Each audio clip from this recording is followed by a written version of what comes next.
c'est la compassion. Donc vacuité et compassion, c'est les deux grands termes qui sont à la base du bouddhisme et qui sont à la base de la création du bonheur et de la cessation de la souffrance.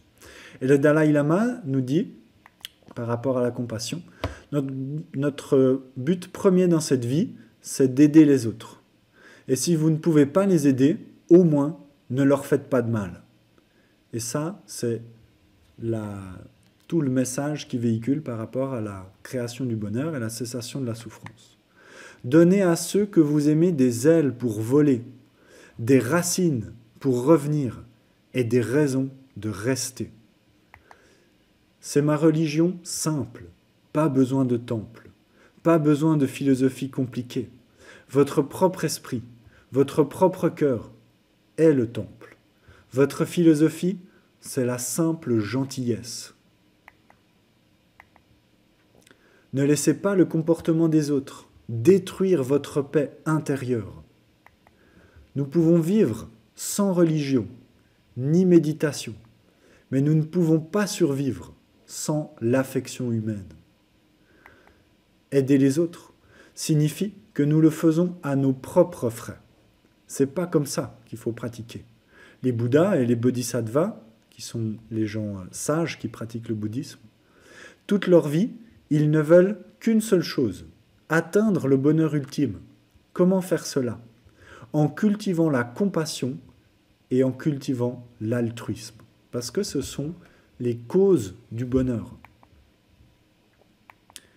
Être bon, avoir des pensées positives, pardonner à ceux qui nous font du tort, traiter chacun comme un ami, secourir ceux qui souffrent, et ne jamais se prendre pour supérieur aux autres.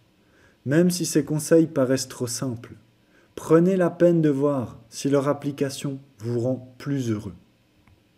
Ça, c'est ce que nous dit le Dalai Lama par rapport à la compassion. Alors, ce qui est intéressant, c'est que la science commence à s'intéresser à la compassion, donc le fait de vouloir aider les autres à sortir de la souffrance et à aller mieux. Et notamment la docteure Klimeki, qui a fait plusieurs études sur la compassion qui sont géniales. Et là, vous pourrez aller voir sur ce lien la vidéo de sa présentation où elle détaille ses travaux. C'est vraiment super. En plus, elle explique bien. Et ce qui montre, c'est que quand on fait de la compassion dans les soins, les gens se sentent mieux, les soignants se sentent mieux et sont plus heureux par rapport à de l'empathie, où juste on voit les gens souffrir et on rentre en résonance avec eux. Quand on cherche vraiment à les aider à les sortir de la souffrance, on se sent mieux et on va mieux.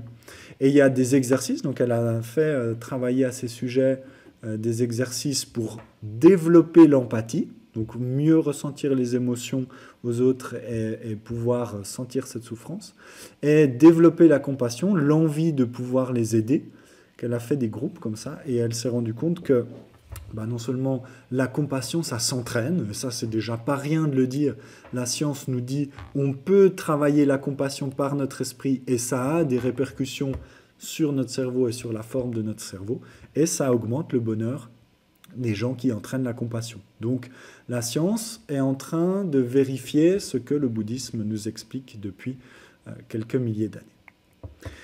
Donc